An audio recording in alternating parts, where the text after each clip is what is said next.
Hola chicos, ¿cómo están? Buenos días. Buenos días con todos.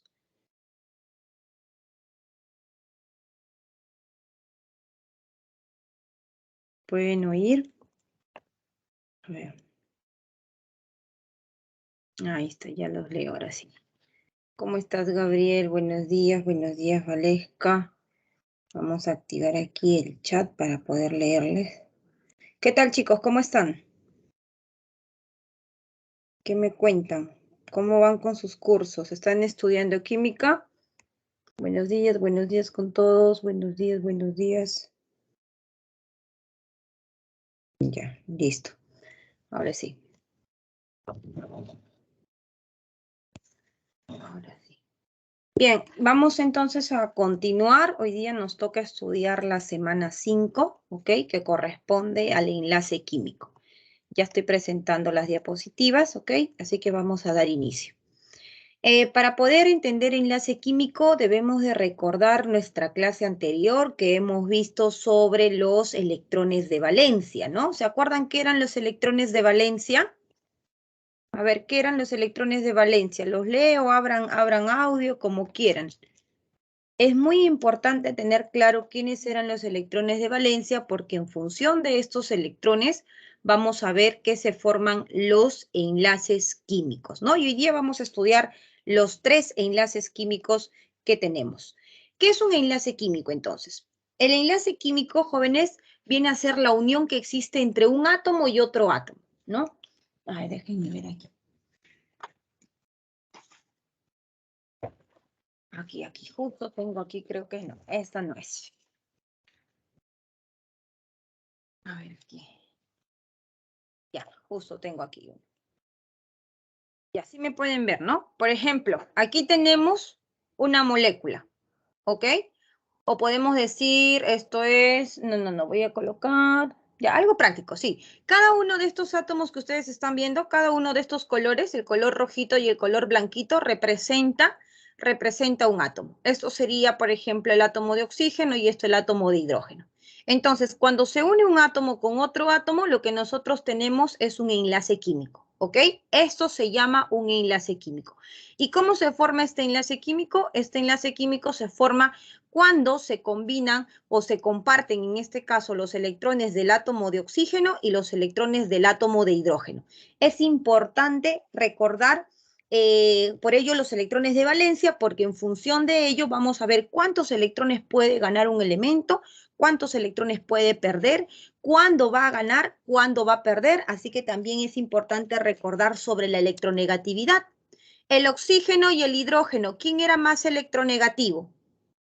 Ajá, muy bien, Gabriela. Hemos dicho que los electrones de valencia son aquellos electrones del último nivel. Muy bien. Oxígeno e hidrógeno, ¿quién es más electronegativo? Recuérdense, ¿dónde estaba el hidrógeno? En el grupo 1A. ¿Dónde estaba el oxígeno? ¿En qué grupo estaba el oxígeno? Ajá, muy bien, Andrés. El más electronegativo es el oxígeno. ¿Y cómo nosotros entendíamos de que el elemento, un elemento es más electronegativo? ¿Qué ocurría cuando un elemento es más electronegativo? ¿Qué significa que un elemento sea más electronegativo? Así, breve y conciso, sin mucha definición, sin mucha explicación. Si yo digo que el oxígeno es más electronegativo, ¿qué significa, por ejemplo? A ver, ¿qué significa que el oxígeno sea más electronegativo? ¿No? ¿Nadie? ¿No tiene que ver con la fuerza que jala los electrones? ¿Qué viene a ser la electronegatividad? ¿Se acuerdan? Decimos que un elemento es más fuerte, es más electronegativo cuando tiene más fuerza para poder atraer los electrones, ¿no? Entonces, por ejemplo, el oxígeno y el hidrógeno son no metales. Eso también hay que tener claro. ¿Quiénes son metales? ¿Quiénes son no metales? Y eso lo hemos visto en la clase anterior, ¿no? Entonces, todo eso nos va a servir para poder comprender mejor nuestro tema del día de hoy, que viene a ser enlace químico. Entonces, como han podido ver en la molécula que les he mostrado, el enlace químico es la unión que mantiene, es la fuerza que mantiene unidos a los átomos, ¿no? Tenemos tres enlaces. Tenemos el enlace iónico, el enlace metálico y el enlace covalente. Cada uno va a presentar una propiedad distinta. y lo vamos a ver, ¿no? Por ejemplo, un compuesto iónico que todos tenemos en casa es el cloruro de sodio. Todos tenemos en casa el cloruro de sodio. Un enlace metálico todos lo tenemos en casa. La reja, la ventana y todo lo que sea de metal está conformado por enlaces metálicos, ya que van a ser uniones, ¿no? Van a ser átomos enlazados, pero átomos que son metal. Metal entre metal. En cambio, en un iónico vamos a ver que es la unión de un metal y un no metal que van a cumplir ciertos requisitos que ya vamos a explicar. Y un enlace covalente también lo tenemos en casa. Y un ejemplo de ello, por ejemplo, viene a ser el agua, ¿no? El H2O. El H2O, que es un compuesto importante, es un solvente universal y que está conformado por átomos de hidrógeno y por átomos de oxígeno. Entonces, el agua, por ejemplo, es un enlace de tipo covalente. Y cada uno de estos enlaces tiene una propiedad distinta, un comportamiento distinto. ¿Y eso a qué se debe? Eso se debe justamente a la formación de sus enlaces químicos. ¿Ok? Entonces vamos a comenzar viendo, hablando sobre la electronegatividad con respecto a estos enlaces. Si bien es cierto, los enlaces covalentes, chicos, es la unión, hemos dicho, entre no metal y no metal, ¿ya? Entre no metal y no metal. Entonces, un ratito, por favor.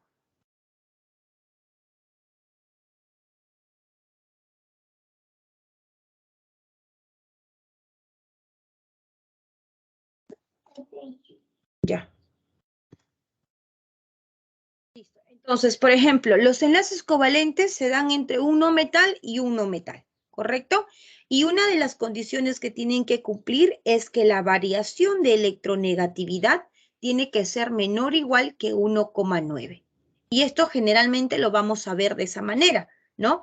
Porque vamos a ver que los no metales, como tienen elevada electronegatividad, cuando nosotros calculamos esa diferencia, va a ser siempre bien pequeña. Recuerden que les pedí que estén con la tabla periódica a la mano, ¿verdad? Espero que lo tengan para que puedan rápidamente ubicarse de qué estoy hablando. Cuando hablamos de un enlace iónico, los enlaces iónicos por lo general viene a ser la unión de un metal y un no metal. En este caso, como los metales que están en el grupo 1A de la tabla periódica, ¿ok? Son los que presentan menos fuerza, son los más débiles comparados con los no metales que están al lado derecho de la tabla periódica, son los elementos más fuertes, más electronegativos. Entonces, en el enlace iónico, cuando hay esa disputa de la fuerza, cuando el no metal quiere ganarle el electrón al metal, este va a ser una variación bastante considerable. Y en este caso vamos a ver que esa variación va a ser mayor a 1,9. Entonces, son dos condiciones que ya estamos observando. Ya ponte. Variación de electronegatividad, no. Metal y no metal, entonces la variación va a ser mayor a 1,9. Y en el caso del enlace metálico, que es la unión de un metal con otro metal, vamos a ver que la variación de electronegatividad es igual a 0.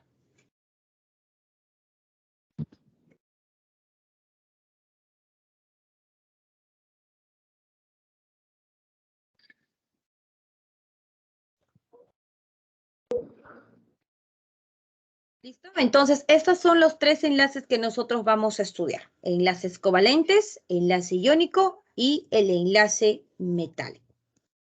Comencemos con el enlace iónico. En el enlace iónico lo que va a ocurrir es una transferencia de electrón. ¿Por qué ocurre una transferencia de electrón? La unión, lo que vamos a tener en un enlace iónico, por ejemplo, voy a colocar aquí que viene a ser el sodio y el cloro. A ver, quiero que me digan cuánto es la electronegatividad del sodio.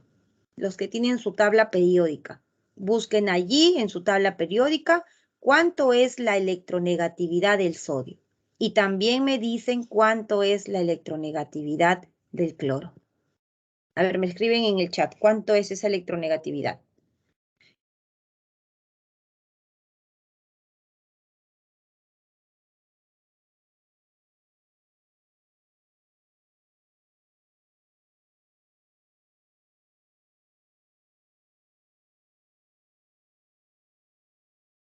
Ya, ok. 0,9 para el sodio, ¿correcto? 0,9 para el sodio y 3,0 para el cloro. Muy bien. Entonces, ustedes pueden observar que el que es más fuerte es el cloro. Y el cloro, acuérdate que es un no metal. Y es una de las características del enlace iónico. La unión de un no metal con el sodio, que es un metal. Sodio está en el grupo 1A de la tabla periódica. El no metal está en el grupo 7A de la tabla periódica, ¿cierto? Entonces tenemos el no metal y el metal. Y sabemos que los no metales son los que presentan mayor electronegatividad frente a los metales, o sea que tienen más fuerza, como vemos en la imagen, ¿no? Un fortachón y un pequeño. Definitivamente es el más electronegativo, el fortachón, que estaría representando al no metal. Entonces es más electronegativo y eso significa, chicos, de que el sodio, de que el cloro, por ser más fuerte, le va a robar su electrón. Por eso decimos que en el enlace iónico hay transferencia. A ver, pregunto, si el sodio está en el grupo 1A de la tabla periódica, díganme cuántos electrones puede perder el sodio si está en el grupo 1A de la tabla periódica. ¿Cuántos electrones va a perder el sodio? Ah, muy bien, Andrés. Va a perder un electroncito, ¿cierto? El único electroncito que tiene aquí, recuerden la notación de Lewis que está relacionado con el grupo 1A, ¿ok? Va a perder ese único electroncito. Y el cloro tiene ¿cuántos? 1, 2, 3, 4, 5, 6 y 7. ¿Correcto? Porque está en el grupo 7A. Ay, chicos, un ratito, por favor, ¿sí?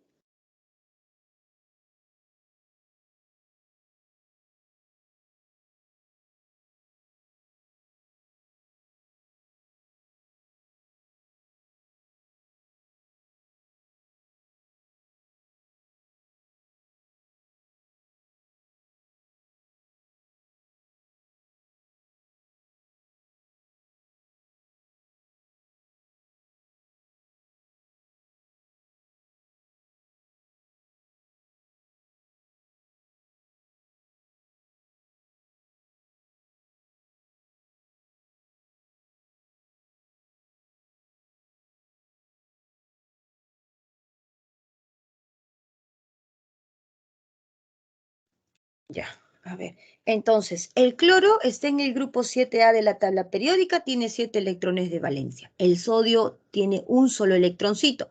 Entonces, lo que va a pasar es que este cloro va a robarle su electroncito al sodio. Por eso decimos que existe transferencia de electrón. Al perder, ustedes saben que se forma un catión y se estaría formando el catión de sodio. Como perdió un electroncito, se carga con +1. Y en este caso el cloro, que tiene sus propios 7 electrones, 2, 4, 6, 7 propios, y el electroncito que era del sodio y que acaba de ganar, ahora ese cloro se lo ganó y por ello el cloro se carga de manera negativa formando un anión.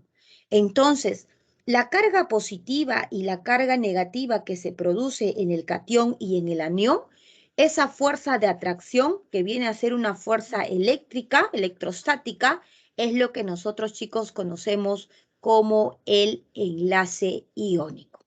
¿Ok? Eso es el enlace iónico. La unión entre un metal y un no metal, donde uno de los elementos es mucho más fuerte, como estamos viendo aquí. El cloro es más electronegativo, como ustedes lo han podido verificar en su tabla periódica, frente al sodio. Entonces, el sodio pierde su electroncito, formando el catión. El cloro gana ese electroncito y ahí es donde se produce ese enlace iónico. ¿Correcto? Y esto sería la representación de Lewis para ese enlace de cloruro de sodio. ¿Estamos claros? ¿Se entiende hasta aquí entonces cómo se forma un enlace iónico? Recuerden que pueden escribir sus preguntas en el chat o abrir micro. Ya, perfecto. Listo, Gabriela, muy bien. Ahora, qué se forman los enlaces químicos, jóvenes? ¿Por qué no se queda, por ejemplo, el sodio solito o el cloro solito? ¿Por qué no se queda de esta manera? Yo les pregunto a ustedes, ¿el átomo de oxígeno existe? ¿Existe el átomo de oxígeno, chicos? A ver, respóndanme. ¿Existe el átomo de hidrógeno? El átomo de hidrógeno sería solamente esto de acá, lo que estoy mostrando. Un átomo de hidrógeno, ahí está. ¿Esto existe solito? No. Lo que nosotros tenemos en el ambiente es esto de acá, que viene a ser hidrógeno gaseoso, ¿ok? Lo que nosotros respiramos no es la O solita, es dos átomos de oxígeno, que viene a ser el oxígeno gaseoso. Entonces, ¿por qué los elementos, algunos, porque hay algunos que sí se encuentran de manera sola, ¿por qué algunos no se encuentran solitos? Porque son inestables. Y el objetivo de formar un enlace químico, ¿no? Por ejemplo, aquí, el objetivo, ¿por qué se forma un enlace químico? Es porque el hidrógeno sí es estable frente a un átomo de hidrógeno. Entonces, lo que buscamos es la estabilidad. Y cuando se logra esa estabilidad, jóvenes, hay una regla que se cumple que se llama la regla del octeto. La regla del octeto significa que cada elemento, al momento de formar su enlace químico, tiene que tener sus 8 electrones, ¿no? Por ejemplo, el magnesio está en el grupo 2A de la tabla periódica.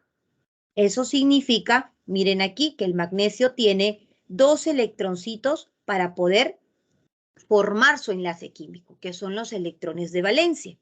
Y el oxígeno está en el grupo 6A de la tabla periódica, ¿no? El oxígeno está en el grupo 6A de la tabla periódica y eso significa que tiene 6 electroncitos de valencia, ¿correcto? Entonces, ¿quién es más electronegativo? Si uno observa su tabla periódica, es más electronegativo el oxígeno y es menos electronegativo el magnesio, ¿correcto? Entonces, cuando forman el enlace químico, como el magnesio es menos electronegativo, ¿ok?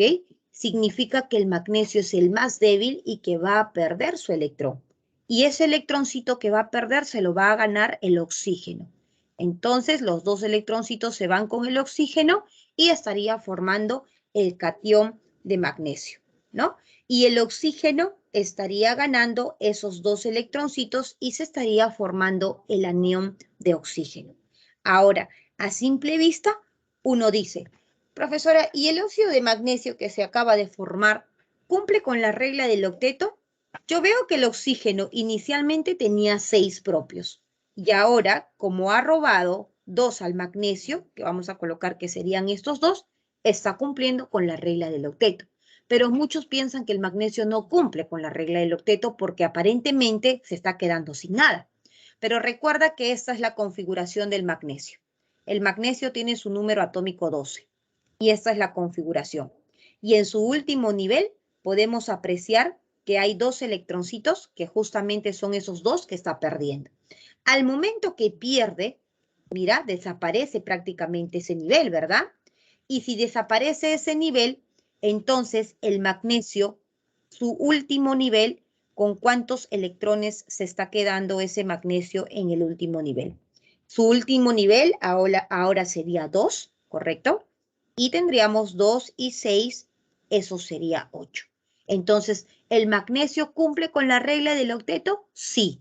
¿El oxígeno cumple con la regla del octeto? Sí, porque tenía inicialmente 6, ganó 2, ahora tiene 8. Entonces, chicos, ambos están cumpliendo con la regla del octeto, lo cual hace que formen un compuesto estable y por lo tanto se forma el enlace químico.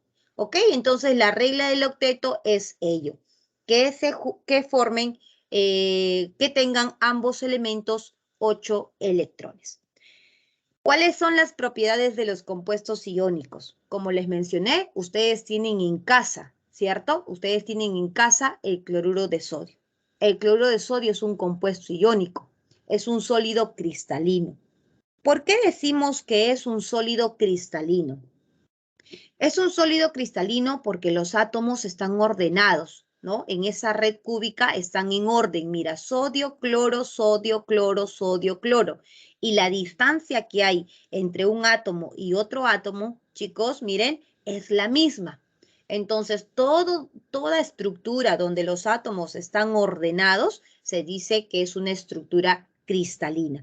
Y a esa estructura cristalina se le llama redes cristalinas y a la unidad más pequeña se le llama celda unitaria. Aquí no vamos a entrar a detalle, solamente para que ustedes tengan una idea general. Entonces, ¿todos los compuestos iónicos están ordenados sus átomos? Sí, por eso decimos que son cristalinos. ¿Son frágiles? Sí. ¿Se fracturan fácilmente? Sí. ¿Se rompen con facilidad? Sí.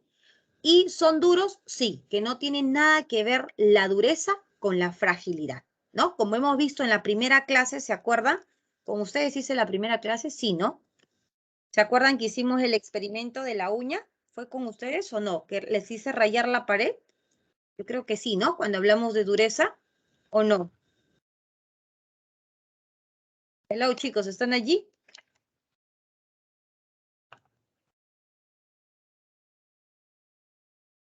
Hola. ¿No hicimos con ustedes el experimento de la pared? Ah, porque creo que se aperturó después, creo, ¿no?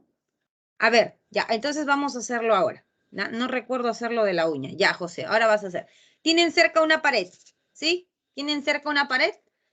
Entonces lo que quiero que hagan ahorita es que ustedes rayen la pared con su uña, ¿no? Háganle así un tracito a la pared. Y me dicen si lo logran rayar, si logran rayar la pared o no. No hagan michis, ¿ah?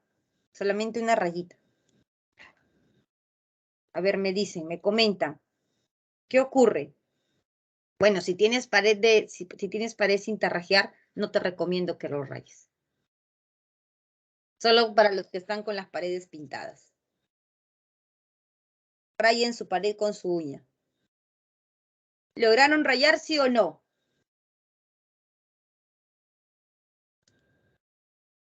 Ya, perfecto, Andrés.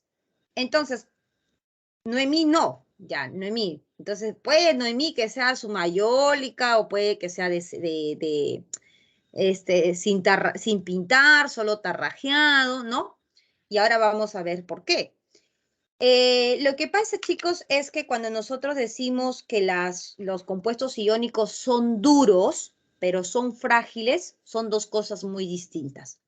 La dureza se mide con la propiedad de la raya. O sea, cada vez que yo tenga un material y quiero saber cuál es más duro, por ejemplo, yo tengo acá un plástico y yo puedo trazar con mi uña, trato de rayarlo. Definitivamente, a ver, lo que estoy viendo, sí, por ejemplo, la uña que yo tengo, que no son naturales, está rayando el plástico, ¿no? ¿Por qué? Porque la uña del material que yo tengo es más duro que la superficie de este plástico.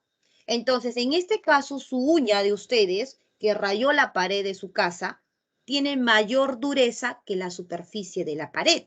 Existe una escala que se llama la escala de Mohs. La escala de Mohs va de 0 a 10. Y la uña en la escala de Mohs tiene una dureza de 5 aproximadamente, nuestra uña natural de 5. Y la pared, las pinturas están hechas de carbonato y los carbonatos tienen una dureza de 3 porque están hechos a partir de la calcita, ¿ok?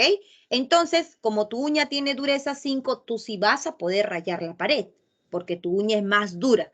Pero si tu pared fuera solamente de cemento sin tarrajear, ¿no? Solamente con cemento, y tú pasas tu uña, definitivamente ya sabes qué va a ocurrir, ¿no? Una limada hacia tu uña. ¿Por qué? Porque el cemento está hecho de óxido de silicio y la sílice tiene una dureza de 7.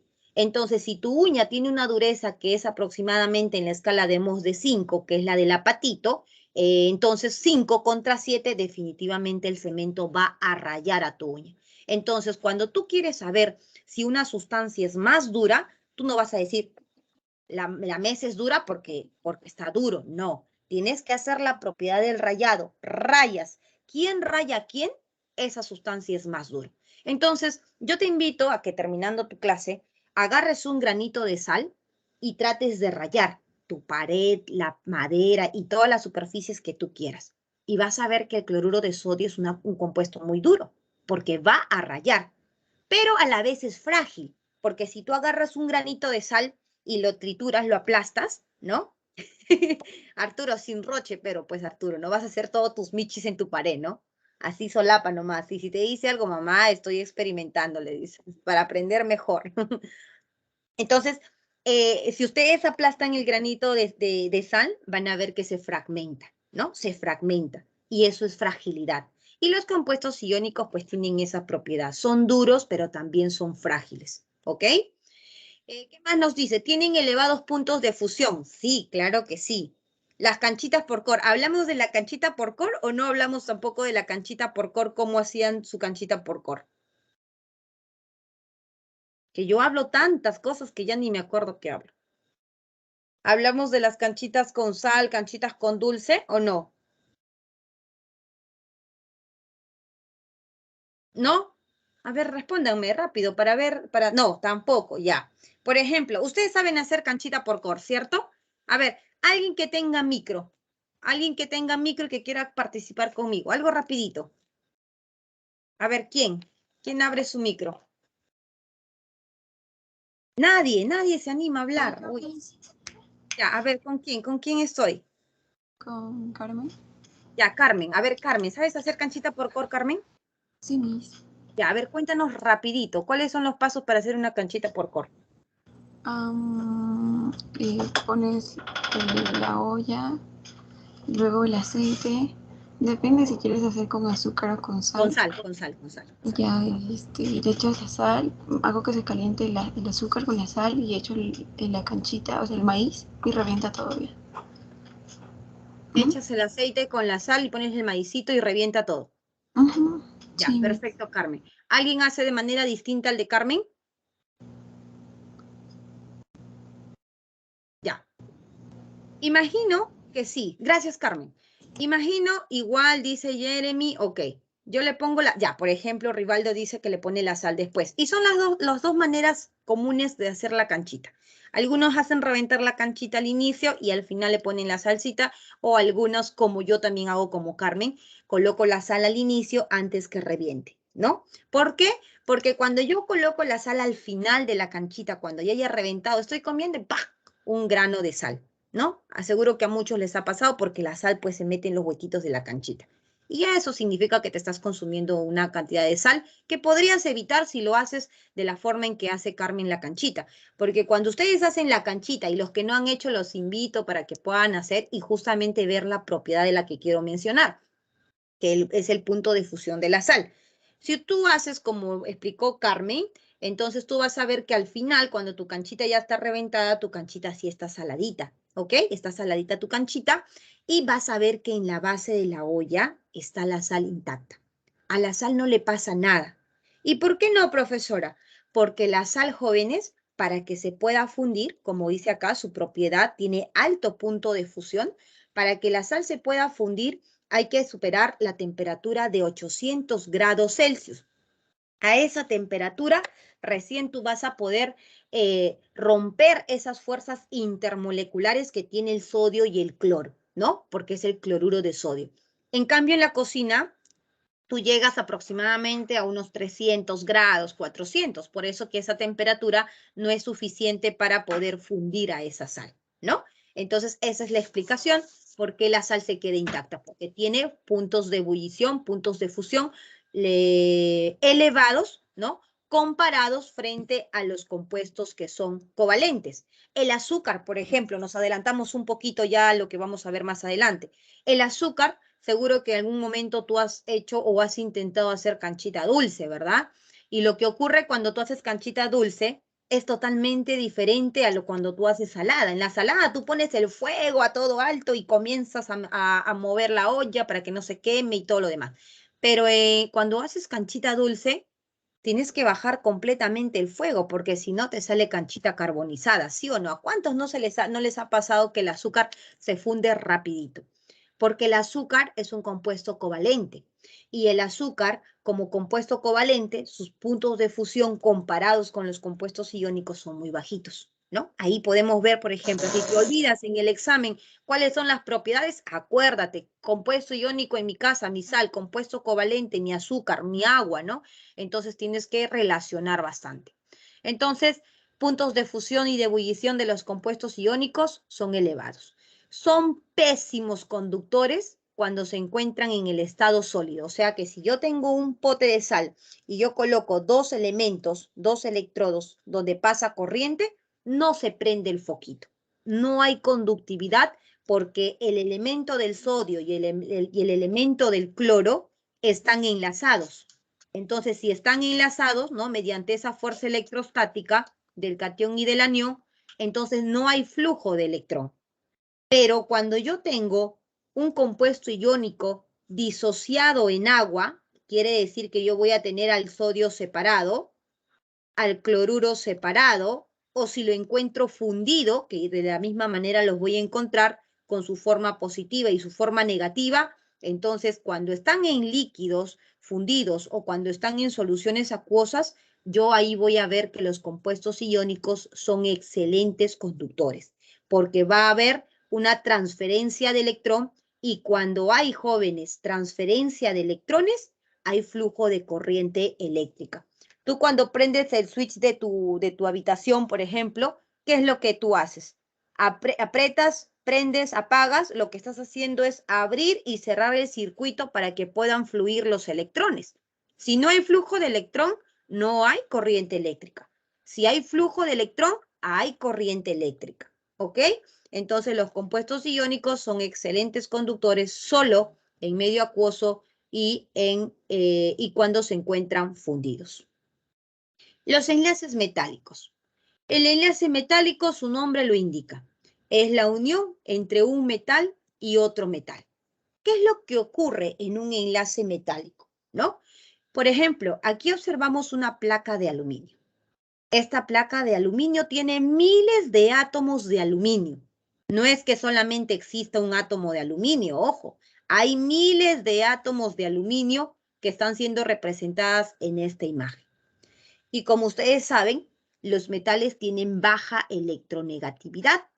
Y si tienen baja electronegatividad, eso quiere decir que ellos pierden electroncitos. Y al perder electroncitos, entonces ellos forman cationes. Y es justamente lo que ustedes están observando aquí. Los cationes que se forman cuando nosotros tenemos enlaces metálicos. Ahora, ¿y dónde están estos electroncitos, profesora, que se están perdiendo? Esos electroncitos que se están perdiendo son esos electroncitos que ustedes están viendo que se están moviendo sin dirección, todo aleatoriamente. El electrón de la derecha del otro átomo, todos desordenadamente, ¿no? Entonces, justamente a ese movimiento que tú ves de los electrones, que va, viene, entra, sale para arriba, para abajo, entonces a esa teoría se le conoce como la teoría del mar de electrones, ¿no? ¿Por qué? Porque sabemos que el agua en el mar, ¿cómo está? Va, viene, y tenemos la misma situación con los electrones que estarían alrededor de esos átomos. Entonces, la interacción que existe, mira acá, entre ese catión y esa carga negativa del electrón es lo que nosotros llamamos enlace metálico. Entonces, la unión entre el catión y esos electrones deslocalizados nos forma el enlace metálico. Y ese enlace metálico, esa característica que tiene de que los electrones estén en constante movimiento, como ustedes están observando, es responsable de todas las propiedades que van a presentar los metales. Los metales son excelentes conductores de la electricidad, son excelentes conductores del calor. ¿Por qué? Porque justamente el flujo de electrones que presenta, como vieron en la imagen anterior, es que permite llevar la corriente eléctrica. Es lo que permite que exista transferencia de calor. Los metales, todos son sólidos a excepción de uno que viene a ser el mercurio.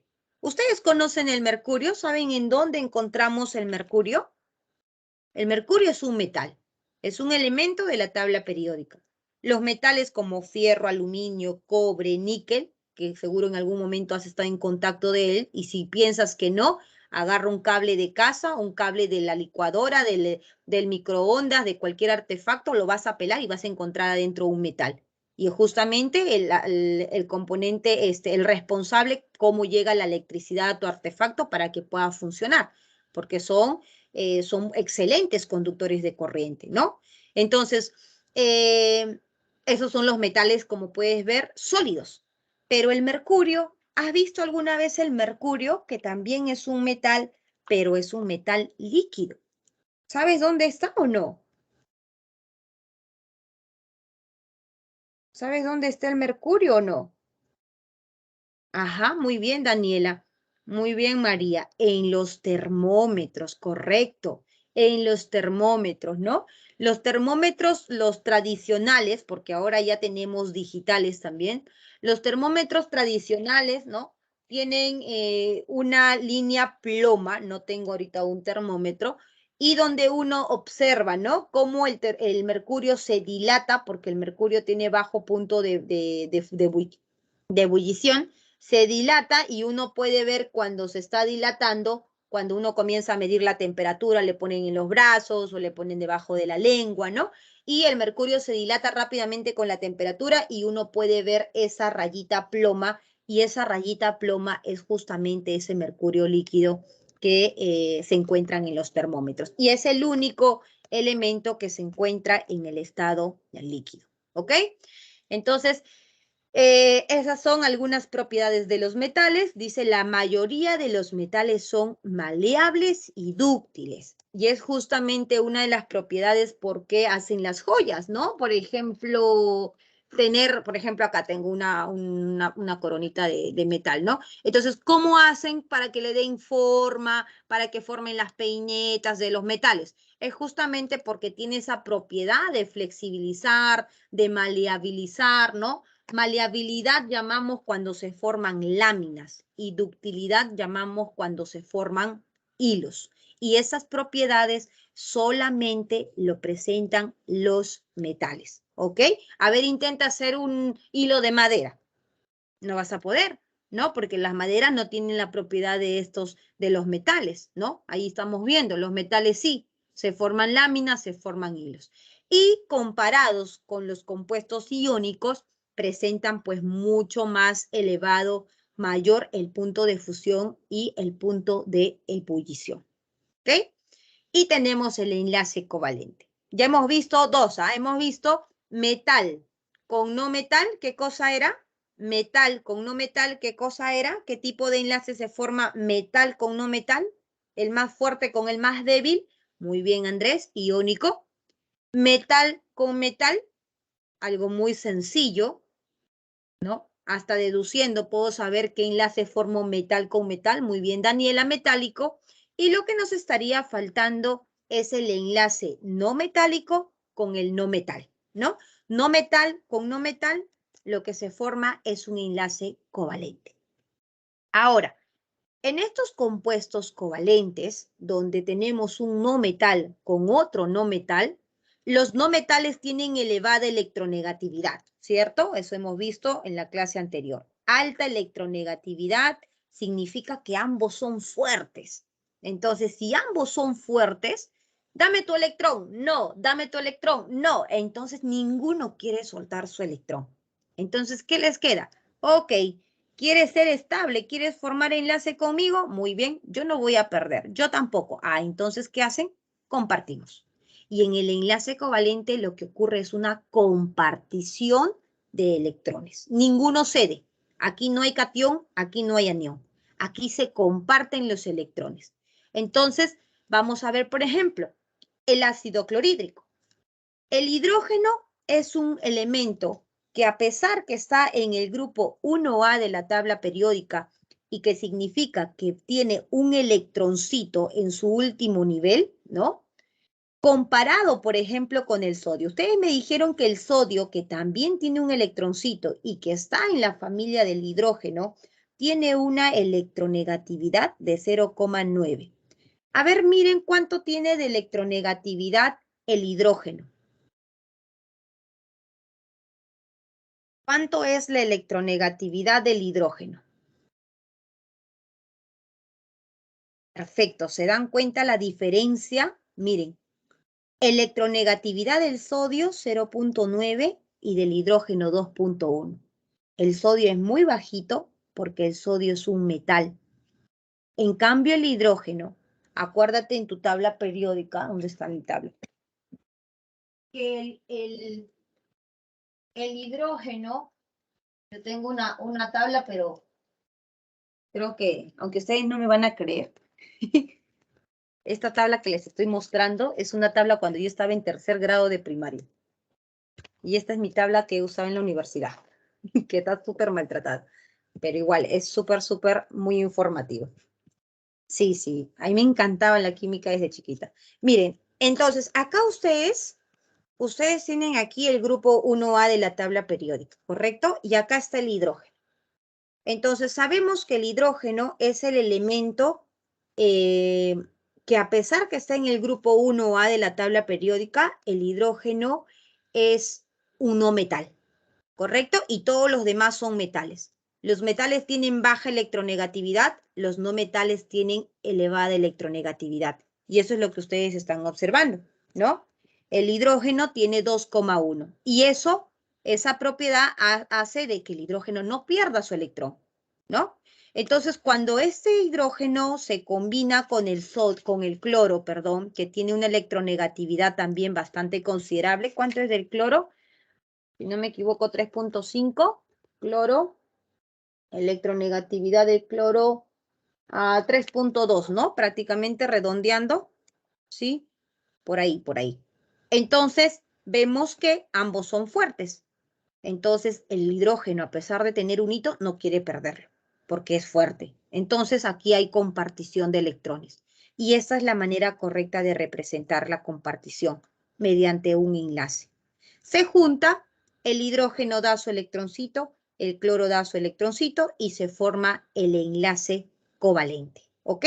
Esto es el enlace covalente y a esto se le llama par enlazante, porque se han enlazado, obviamente.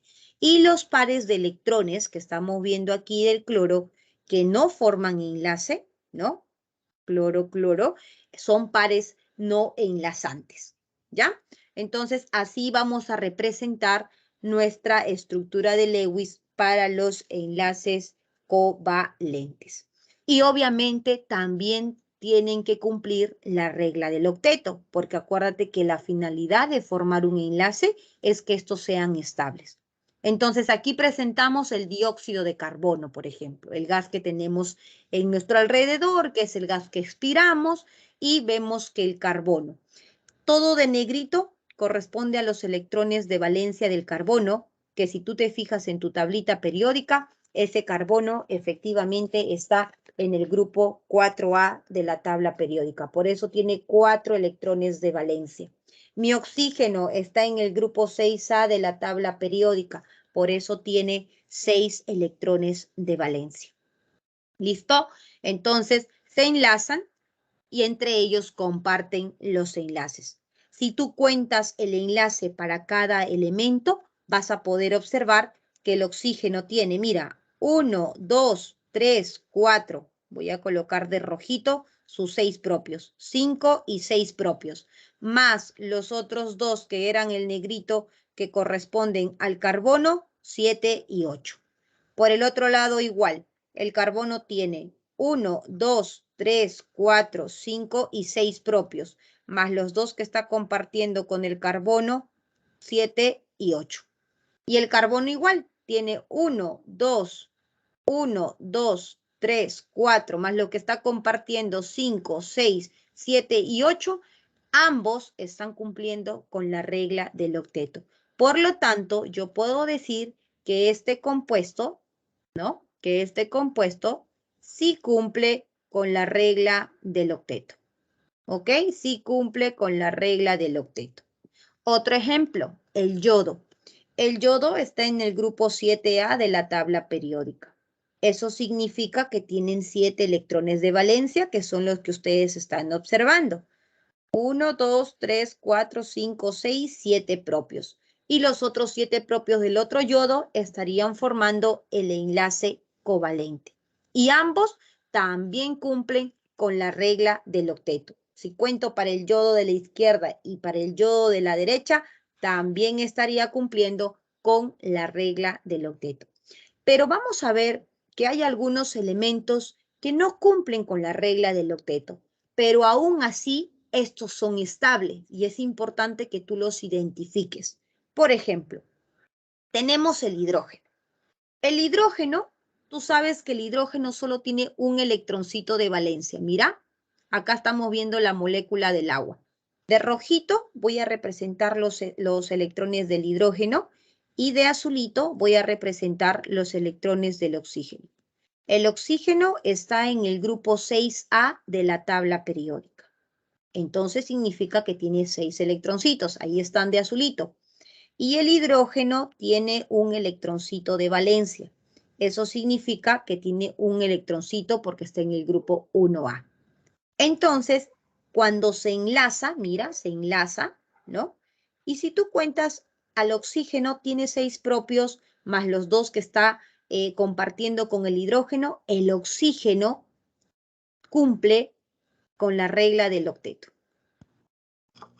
Pero el hidrógeno, como puedes ver, a lo mucho tiene uno propio y uno que está compartiendo solo tiene 2 electroncitos.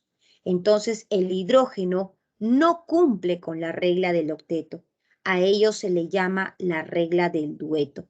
El hidrógeno solamente cumple con el dueto. Entonces, si a mí me preguntaran, ¿el agua cumple con la regla del octeto? No. El agua no cumple con la regla del octeto.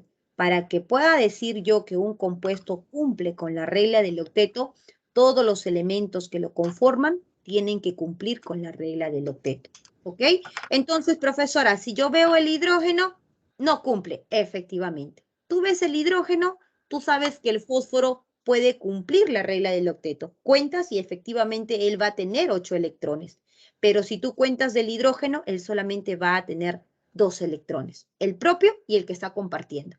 Por lo tanto, el hidrógeno es uno de los compuestos que no cumple con la regla del octeto, pero a pesar de ello sí es estable. ¿Correcto?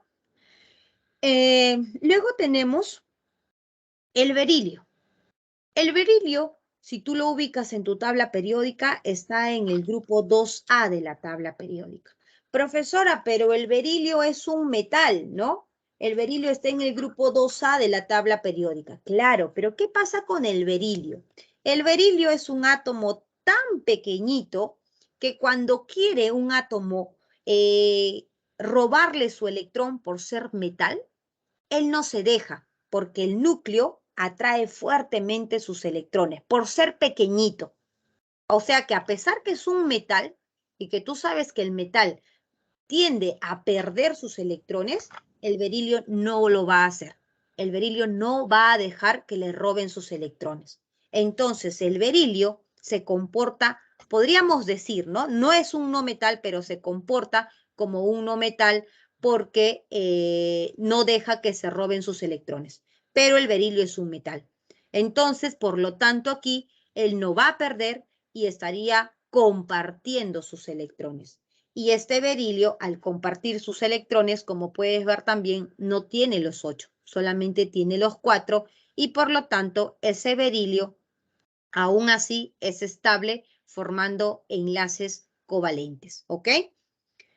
Y otro es el boro. El boro también vamos a ver que no cumple con la regla del octeto. El boro está en el grupo 3A de la tabla periódica, lo cual indica que tiene 3 electrones de valencia. Entonces, cuando se forma el boro, por ejemplo, con el flúor sí cuenta sus electrones de valencia, ¿no? 2, 4, 6 y 7. 2, 4, 6 y 7. El flúor sí cumple con la regla del octeto, pero el boro no. Si tú cuentas para el boro, a ver, ¿cuántos tiene el boro, chicos? A ver si me están comprendiendo y me están siguiendo. ¿Cuántos electrones tiene el boro en total después de compartir con ese flúor? ¿A cuántos electrones está llegando ese boro? está llegando a 3 grupos de 6, no de 7. 3 grupos de 7. Tenemos 6. ¿Estamos de acuerdo? Tenemos 6. 2, 4 y 6. Entonces, a esto se le llama sexteto. No cumple con la regla del octeto. Cumple con la regla del sexteto, porque solamente presenta 6 electrones. Pero aún así es estable. ¿Ok? Entonces, son algunas excepciones que debes de conocer. Así como estamos viendo que hay elementos que no completan los 8 electrones, hay elementos que pasan de los 8 electrones. Pero con excepción de la propiedad de que el berilio comparte sus electrones, sus demás propiedades, si son de metales, sí. Las demás propiedades, o sea, el hecho de que su enlace sea pequeño, ¿no? Por ejemplo, te refieres a sus propiedades, ¿verdad, Jeremy? El hecho de que sus enlaces, por ejemplo, sea covalente, ¿no? Sea covalente, va a tener propiedades obviamente similares al de enlace covalente. No es que este va a trabajar como un enlace iónico, pero el berilio es un metal. El berilio tal cual es un metal y va a tener propiedades que presentan los metales, como elemento solo. Pero ya cuando se forme el enlace, no, pues. Acuérdate que está sujeto al tipo de enlace que va a presentar. ¿Ok? Entonces, como compuesto, va a tener las propiedades de un enlace covalente, pero como elemento solo va a tener las propiedades de una sustancia metálica. ¿Ya? Ahora, así como hay elementos que no cumplen con la regla del octeto, hay elementos que pasan la regla del octeto. Y uno de ellos, por ejemplo, es el azufre, como lo es el fósforo. En este caso, tú observas que el azufre tiene 1, 2, 3, 4, 5 y 6. El fósforo tiene 1, 2, 3, 4 y 5. Entonces, si tú cuentas para cada uno de ellos, aquí el azufre tiene 2, 4, 6, 12 electrones. Si tú cuentas para el fósforo, él tiene 10 electrones. Pero aún así son estables. Aún así, estos compuestos existen. Se les conoce como el octeto expandido. ¿Ok? Entonces, son elementos que son comúnmente te pueden preguntar. ¿Ya? Entonces, esto debes de ir conociéndolos. Ahora, como estamos estudiando los enlaces covalentes y qué es la unión entre un no metal y un no metal, estos se van a clasificar dependiendo la forma como se van a enlazar. Por ejemplo, los clasificamos de acuerdo a su polaridad. Tenemos los enlaces covalentes que son apolares. ¿Cuándo decimos que son apolares? Cuando se dan entre elementos iguales. ¿Okay? Elementos iguales, ya que van a presentar la misma electronegatividad. Entonces, hidrógeno con hidrógeno, no metal con no metal, enlace covalente. Como son el mismo elemento, entonces eso es un enlace covalente apolar o enlace covalente puro, donde la fuerza que jala el hidrógeno, que hemos visto que es 2,1, jala también este hidrógeno, que es 2,1, y por resultante, eso es igual a 0. Si por ahí se están preguntando cómo es que se determina esa variación de electronegatividad, es una diferencia, ¿no? Por ejemplo, si yo tengo el nitrógeno, que tiene una electronegatividad de 3,0 y se une con el hidrógeno, que tiene una electronegatividad de 2,1, entonces la variación de electronegatividad cuando se forma el enlace entre nitrógeno e hidrógeno es la diferencia de 3,0 menos 2,1. Eso quiere decir que la variación de electronegatividad en este caso sería 0,9. Entonces, ese valor de 0,9, por ejemplo, como está en un rango mayor a 0, correspondería a un enlace covalente polar. Y un enlace covalente polar, como pueden ver aquí en este ejemplo que les he dado, ¿no? Se da cuando son elementos diferentes. Y si son elementos diferentes, entonces cada uno presenta diferente electronegatividad y por eso es que existe esa variación diferente de cero. A ver, listo, ya cerraron su micro, ¿no? Ya. Entonces, esa es la diferencia entre un enlace covalente apolar y un enlace covalente polar. Yo siempre les digo a los chicos que traten de relacionar, ¿no? Porque a estas alturas, por ejemplo, que ya estamos en la semana 5, seguro que ustedes han visto muchas fórmulas ya en sus diferentes cursos, ¿no? Y en química recién estamos empezando, todavía no hemos visto muchas fórmulas, pero ya se vienen más. Entonces, obviamente que la idea es de que ustedes traten de comprender y de no memorizar muchas fórmulas, de que entiendan, porque cuando uno se memoriza, como se dice, nuestro espacio del cerebro se va llenando a veces por cosas innecesarias que nosotros lo podemos aprender de la manera muy sencilla de deducir, ¿no? Por ejemplo, siempre digo, relaciona apolar, date cuenta, A, como si fuera un 0, ¿no? Porque la A es de esta manera. Entonces, ¿qué quiere decir? Que mi electronegatividad en estos casos va a ser igual a 0. Y obviamente lo otro ya lo sacas pues por descarte. Si el apolar es igual a 0, entonces el polar, la electronegatividad, la variación es diferente de 0, ¿no? Siempre trata de buscar la forma de que te puedas recordar. Entonces, aquí, por ejemplo, vemos el cloro y el hidrógeno. Hidrógeno tiene 2,1, cloro 3,2, me parece que habíamos indicado, ¿no? Entonces, ¿cuánto sería esa variación? Esa variación sería 0,9, ¿no? No, ¿cuánto sería? 2,0, ¿cuánto sería? 1,1. Variación de electronegatividad, 1,1. Entonces, estamos menor a ese valor de 1,9, que es justamente el rango de la variación de los enlaces covalentes. Entonces, de esa manera se clasifican los covalentes de acuerdo a su polaridad. Tenemos de acuerdo a la procedencia de sus electrones.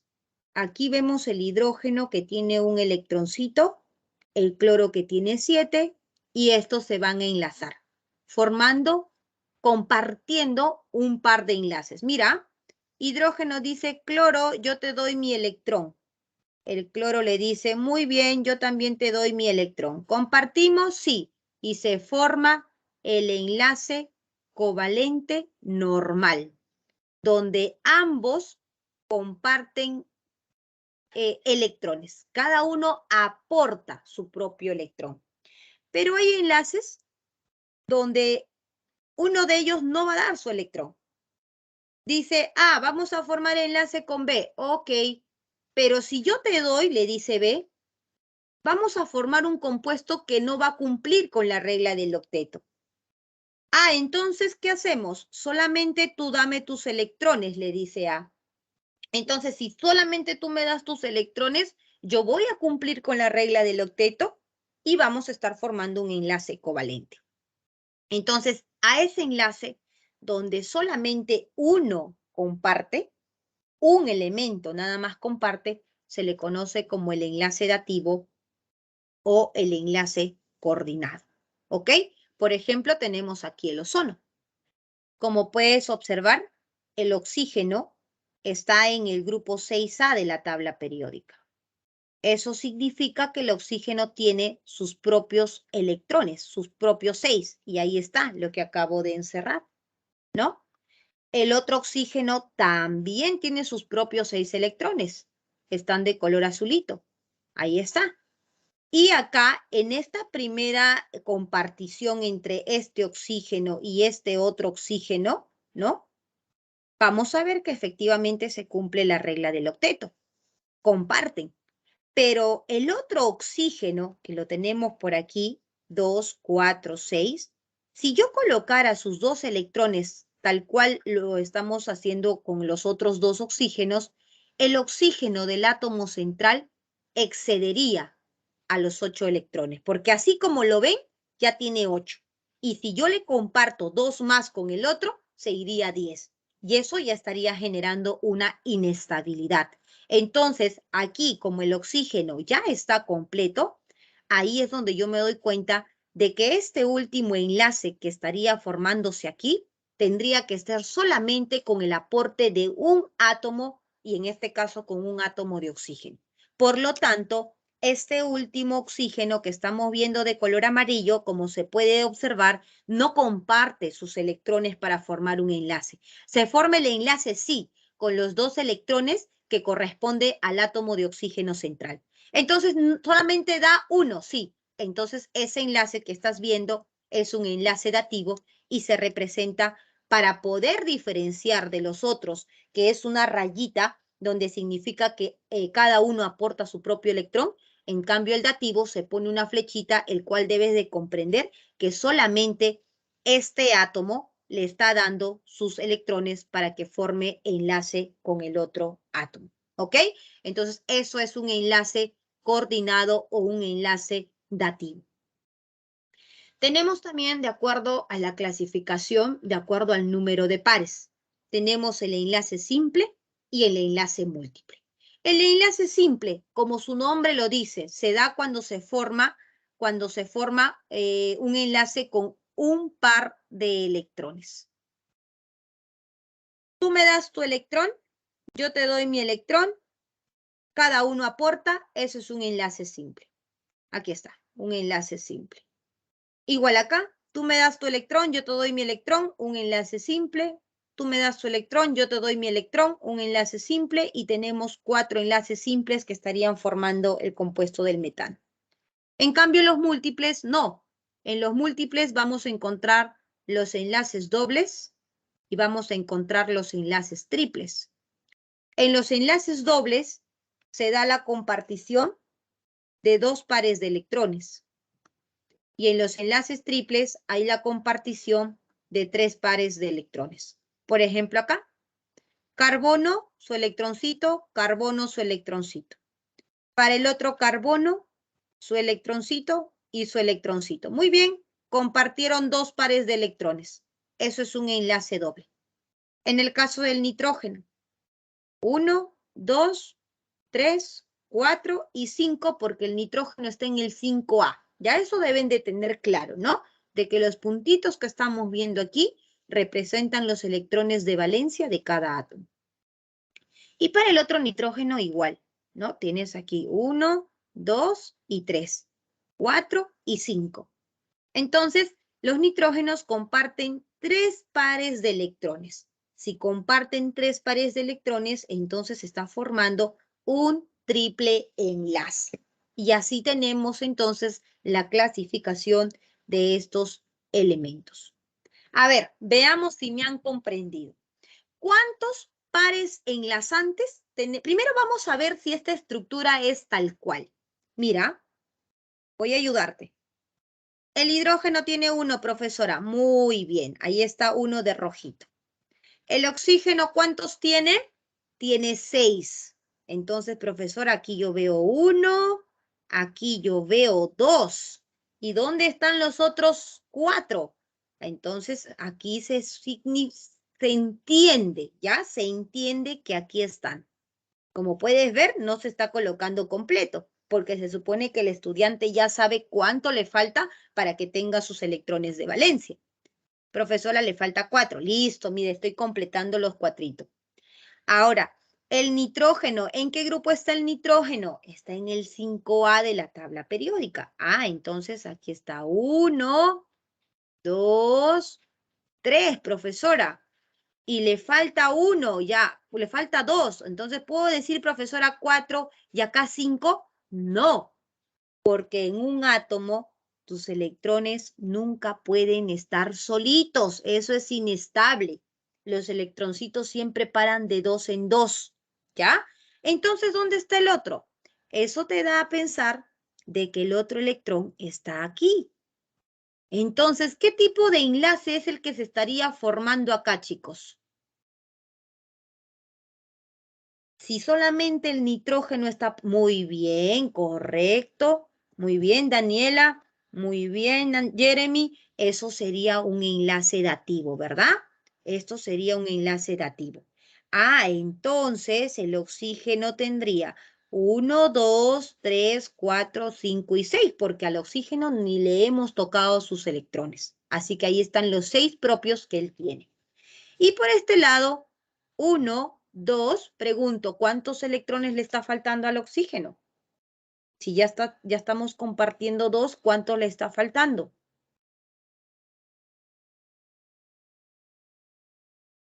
Ajá, muy bien, Daniela, le está faltando 4. Y completo. 1, 2, 3 y 4. Listo, chicos. Eso es lo primero que tú tienes que entender. Cómo está conformada esa estructura. ¿Listo? Ahora sí me dicen, entonces vamos a completar nuestro cuadrito. ¿Cuántos pares enlazantes hay? ¿Cuántos pares enlazantes hay?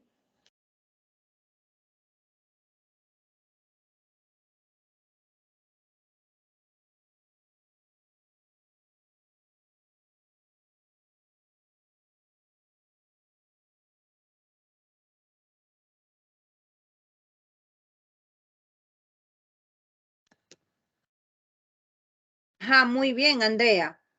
Enlazantes te dice cuántos están enlazando. 1, 2, 3, 4 y 5. 5 pares enlazantes. ¿Cuántos no enlazantes hay? ¿Cuántos no enlazantes hay? Pares. Pares. Daniela dice 7. 1, 2, 3, 4, 5, 6 y 7. Muy bien. Son los que no se enlazan. ¿Cuántos enlaces simples hay? ¿Cuántos enlaces simples hay?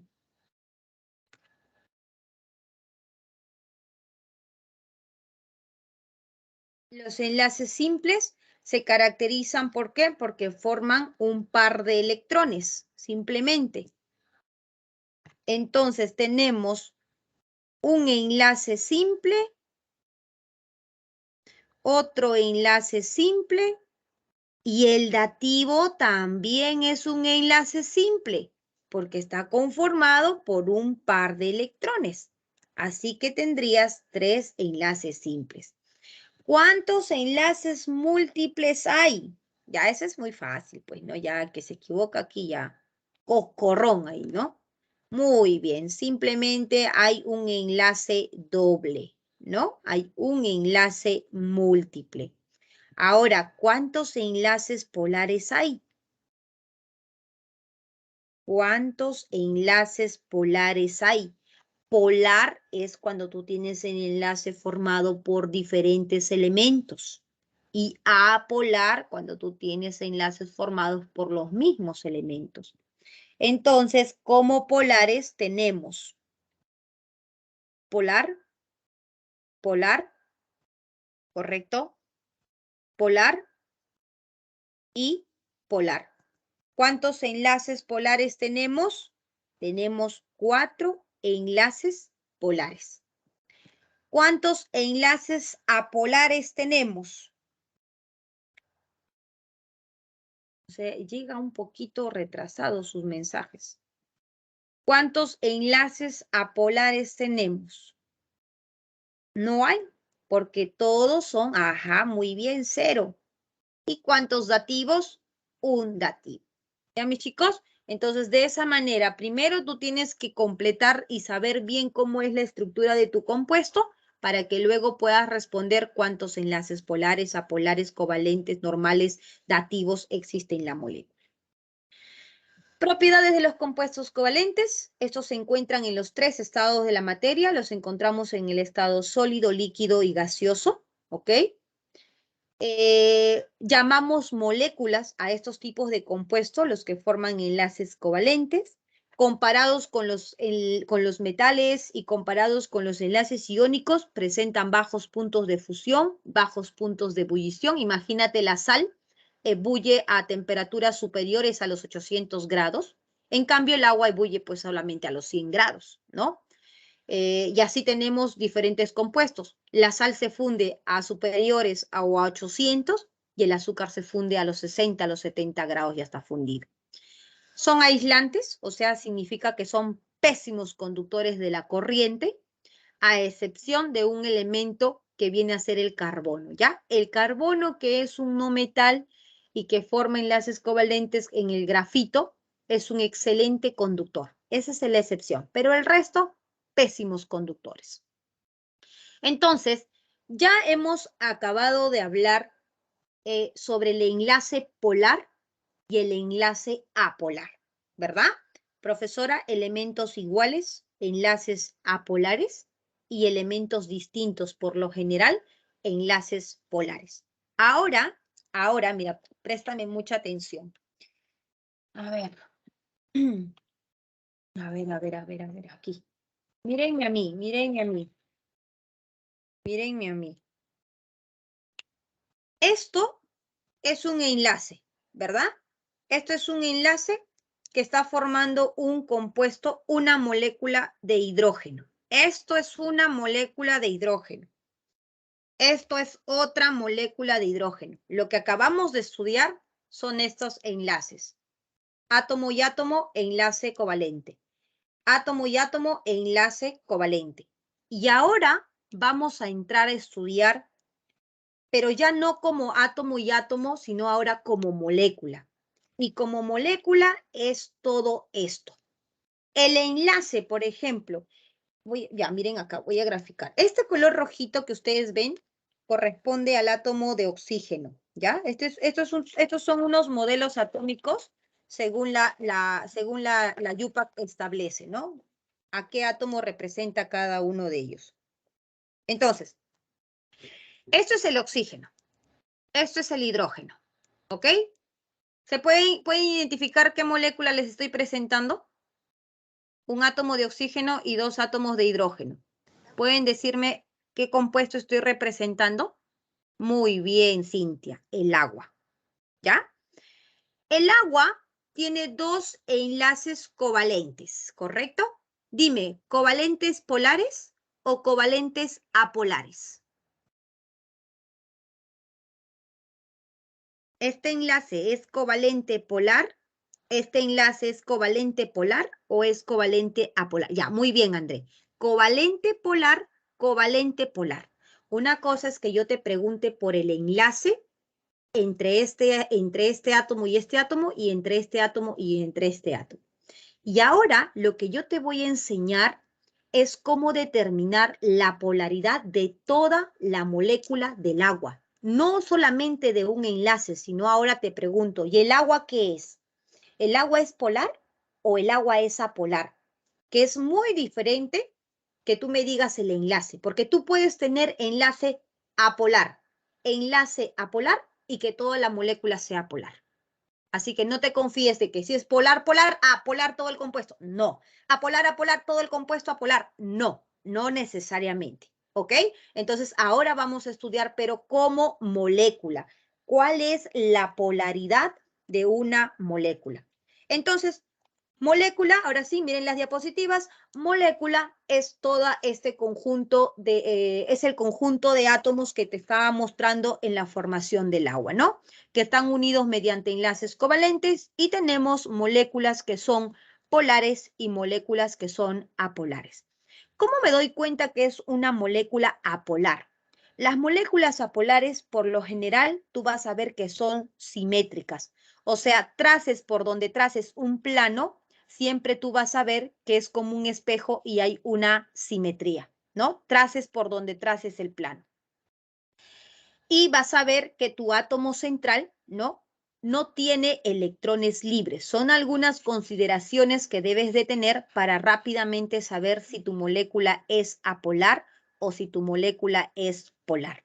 Mira, el átomo central no tiene electrones. ¿Ya? No tiene electrones libres. En cambio, en una molécula polar, tú vas a ver que no hay simetría. Mira, yo trazo aquí un plano, es como un espejo, y acá tengo A, y acá tengo B. Y esos son elementos diferentes. Ah, entonces eso es polar.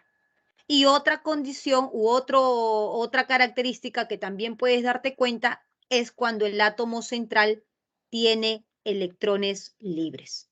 Entonces tú ves que tiene electrones libres, tú dices, ah, ese es un átomo, esa es una molécula polar. ¿Ya? Son algunas consideraciones. Por ejemplo, este tiene electrones libres al ojo. No tengo ni siquiera por qué fijarme si es simétrico o asimétrico, nada. Esto es polar porque tiene electrones libres. Este átomo no tiene electrones libres. Si trazo entonces un plano por donde sea, igual voy a ver que hay simetría. Ah, entonces esto es apolar. Pregunto, ¿esta estructura qué será? ¿Polar o apolar? El CO2, ¿qué será? ¿Polar o apolar? Ajá, muy bien, André. Eso sería apolar, ¿correcto? La molécula es apolar. Ahora mira, te pregunto, respóndeme rápido. ¿Este enlace es polar o apolar?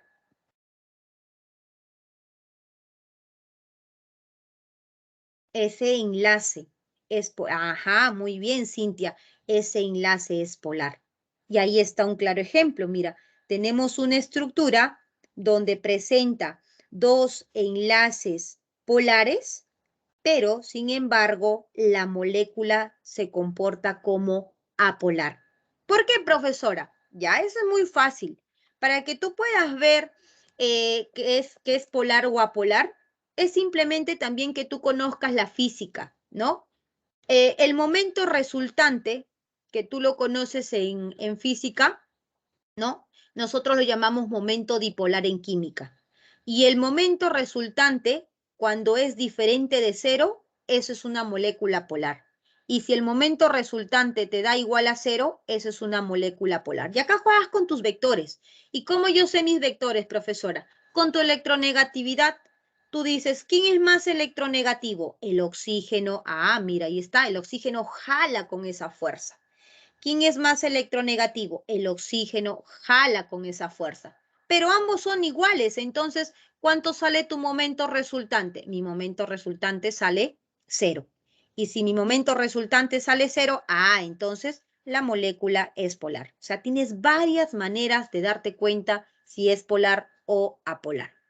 Vamos a ver que los hidrocarburos, jóvenes, vamos a ver que los hidrocarburos van a tener comportamiento apolar, ¿no? Porque no tienen electrones libres en su átomo central. Y acá vemos, por ejemplo, el ozono. El ozono vemos que el átomo central tiene electrones libres y por lo tanto, sin dudar, veo que esto es una molécula polar, ¿ok? Entonces, de esa manera vamos a analizar las polaridades de las moléculas. Ahora préstenme atención. Mírenme a mí ahora, mírenme a mí. Entonces, tengo aquí la molécula de hidrógeno, ¿ok? Tengo acá la molécula de hidrógeno, tengo otra molécula de hidrógeno. Y ahora vamos a pasar a estudiar ya no los enlaces químicos. Hasta aquí terminamos con los enlaces químicos. Ahora vamos a pasar a estudiar las fuerzas intermoleculares. Acuérdate que la materia cambia de estado de líquido a sólido. ¿Te acuerdas las primeras clases? Fusión, licuación, condensación, ¿por qué solidificación? ¿Por qué tú puedes el agua ponerlo al fridge y luego retirar y pasarlo nuevamente a líquido y volver a pasarlo a sólido? ¿Por qué tú puedes hacer todo eso? Porque aquí tú no estás cambiando en ningún momento las fuerzas intermoleculares, perdón, los enlaces químicos. Lo que tú estás jugando allí son las fuerzas intermoleculares. ¿Y cuáles son esas fuerzas intermoleculares? Mírame acá. Las fuerzas intermoleculares son la interacción que existen entre las moléculas. O sea, en las fuerzas intermoleculares, estos pueden estar juntos, como lo están en los sólidos. Estos pueden estar ligeramente separados, como lo están en los líquidos, o pueden estar ampliamente separados, como lo están en los gaseosos. Pero en ningún momento, cuando estos se juntan, se separan, se alejan, se juntan, se separan, en ningún momento se ve afectado el enlace químico. Nunca en un cambio de estado tú ves afectado el enlace químico. El agua, cuando tú tienes líquido, sólido, gaseoso, nunca se rompe el enlace del H2O, ojo, jamás. Lo que ocurre es que hay otra molécula de agua y hay otra molécula de agua y entre ellos solamente se juntan, se separan, se juntan, se separan.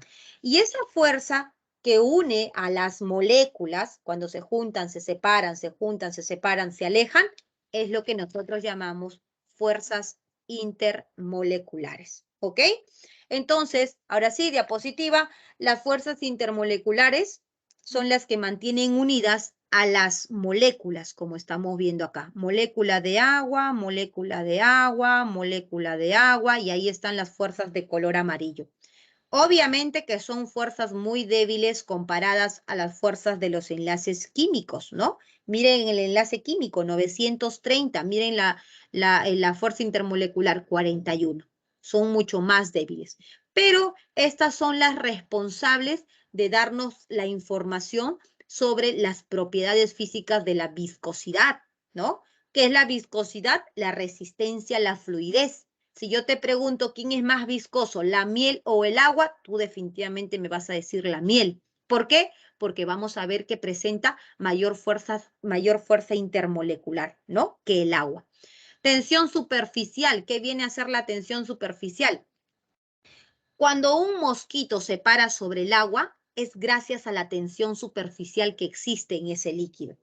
La tensión superficial del agua se genera por las fuerzas intermoleculares que existen en esa superficie del agua. Y las fuerzas intermoleculares son tres. Vamos a estudiar tres fuerzas intermoleculares, ¿no? Las fuerzas de London, las de dipolo-dipolo y las de puente de hidrógeno. Entonces, cuando nosotros hacemos ebullir el agua, cuando comienza a salir las moléculas de agua en forma de vapor, lo que tú estás rompiendo en esos momentos es las fuerzas intermoleculares que están pasando, de repente estaban acá unidas, ¿no? Mediante enlaces polares o puentes de hidrógeno, y luego se están rompiendo estas fuerzas y está dejando que salgan las moléculas de agua en el estado de vapor. Entonces, las fuerzas intermoleculares van a ser responsables de estas propiedades de viscosidad, tensión superficial, temperatura de ebullición, presión de vapor, y son tres, ¿no? London, dipolo-dipolo y las fuerzas de hidrógeno. Dipolo-dipolo también son conocidas como las fuerzas de Kisson.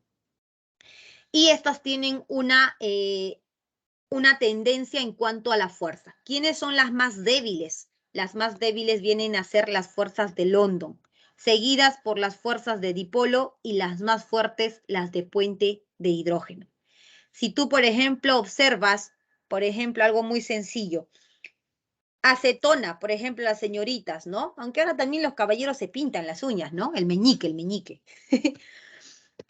La acetona, por ejemplo, que es un compuesto que tiende a ser más apolar, ¿no? Si tú lo dejas abierto, la acetona, lo que va a ocurrir es que tu acetona va, como es un compuesto apolar, tiende a volatilizarse rápidamente, tiende a pasar al estado de vapor. Y a veces, muchas veces inconscientemente puedes dejar abierto tu frasquito o no cerrar bien y después ese quite esmalte ya no despinta. ¿Qué ha pasado? ¿Por qué ya no despinta? Porque la acetona que estaba disuelta en el agua, porque eso no es acetona pura, eso es una mezcla, la acetona que estaba disuelta en el agua se volatilizó. El componente que iba a retirar tu esmalte se volatilizó. Entonces lo que tienes es agua. Y el agua es polar.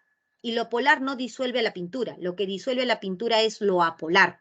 Entonces ahí viene el famoso refrán que dice, lo semejante disuelve a lo semejante. ¿Por qué la grasa y el agua no se juntan? Porque la grasa es apolar y el agua es polar. Si tú tienes un thinner, por ejemplo, el thinner puede disolver a la pintura. ¿Por qué? Porque tienen la misma polaridad, porque el thinner es apolar y la pintura es apolar, ¿no? ¿Por qué tenemos las pinturas lavables? Porque la pintura tiene la característica apolar y el agua es polar. Entonces, cuando tú vas y lavas tu pintura, lo apolar no disuelve a lo polar y puedes lavar. Pero si tú tienes una pintura común y corriente, las pinturas comunes son polares. Tú vas con el agua y obviamente se sale toda la pintura, porque es polar con polar y lo logra disolver, ¿no? Entonces, las fuerzas de London, ¿no? van a ser débiles comparadas con las de dipolo-dipolo y mientras más puente de hidrógeno tenga una sustancia, van a ser mucho más altos sus puntos de fusión, sus puntos de ebullición. Por ejemplo, el agua tiene puentes de hidrógeno. Ahora vamos a hablar de cada una de esas fuerzas. Pero tiene solamente 2 generadores de puente de hidrógeno y su punto de ebullición del agua es teóricamente 100 grados Celsius. La glicerina tiene más generadores de puente hidrógeno, tiene 3. ¿Ok? Tiene 3. Entonces, como tiene 3 generadores de puente hidrógeno, la temperatura, por ejemplo, de ebullición de la glicerina está aproximadamente en 290 grados Celsius. ¿Por qué? Porque tiene más puentes de hidrógeno, porque tiene más fuerzas intermoleculares más que comparados con el agua. Y la acetona, por ejemplo, la acetona tiene fuerzas de London, porque la acetona tiene solamente fuerzas, sus fuerzas son débiles. ¿Y cuánto ebulle la acetona? La acetona, si no me equivoco, esa acetona está ebulliendo en 80 grados o 70 grados o de repente menor, ¿no? ¿Por qué? Porque tiene fuerzas de London. Entonces las fuerzas intermoleculares se intensifican de esa manera. London menores que las de dipolo-dipolo y menores que las de puente hidrógeno. ¿Cuándo tú vas a tener London? Tú vas a tener London cuando tienes moléculas que son apolares, ¿ya? Cuando tienes moléculas que son apolares, las únicas fuerzas que existen son las fuerzas de London. Cuando tú vas a tener, aquí tenemos, por ejemplo, la molécula de helio, entonces el helio, la interacción que va a presentar, ¿no? Es una fuerza muy débil con respecto al otro átomo y esa fuerza débil es la de London. Ahora, aquí como puedes ver, tiene carga positiva y tiene carga negativa.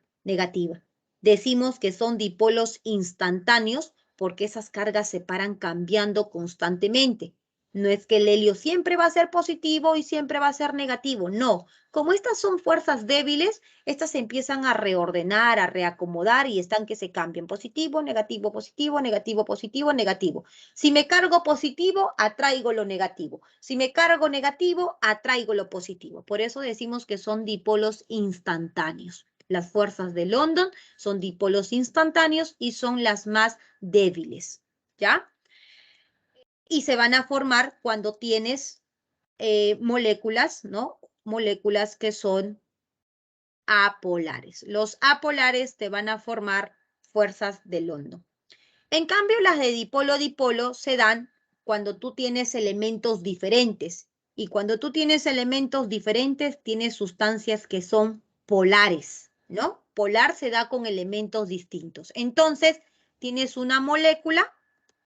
Ojo, que son entre moléculas. Esto es tu HCl, esto es tu HCl, tu HCl, tu HCl. Estas rayitas que ustedes están viendo no son enlaces, por favor, no confundir. Ya te expliqué con las moléculas de hidrógeno. Son fuerzas intermoleculares. Entonces, cuando tú tienes la molécula polar, acá tienes una molécula polar, tienes otra molécula polar, que esa molécula polar tiene un enlace covalente polar, que eso es otra cosa que ya hemos visto anteriormente. Y esas moléculas que estamos viendo están unidas mediante estas fuerzas intermoleculares. Y como la molécula de HCl es polar, entonces la interacción que existe entre un polar y otro polar es justamente la fuerza intermolecular de dipolo-dipolo. ¿Ok? Intermolecular dipolo-dipolo. Ahora, si a mí me preguntan qué tipo de fuerzas tengo en esta estructura del HCl, quiero que sepas que todas las estructuras tienen London. Todas tienen London. Todas, profesora, todas, ¿ok? Todititas, todas tienen London. Entonces, tienen London, pero si a ti te dicen, ¿y cuál es la fuerza que predomina? Eso es otra cosa. La fuerza que va a predominar va a depender de qué característica tenga mi molécula. Si mi molécula es polar, ¿ok?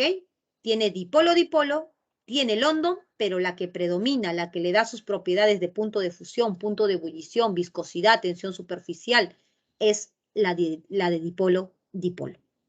¿Ya?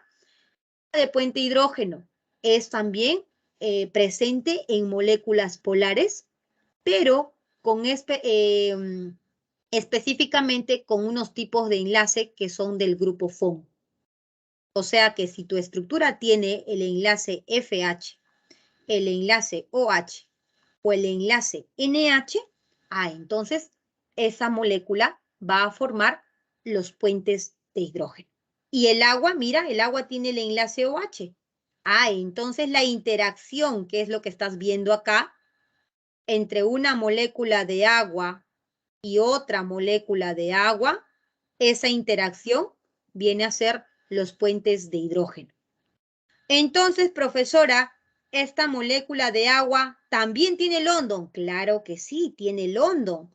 Profesora, ¿y como es polar, también tiene dipolo-dipolo? Claro que sí, también tiene dipolo-dipolo.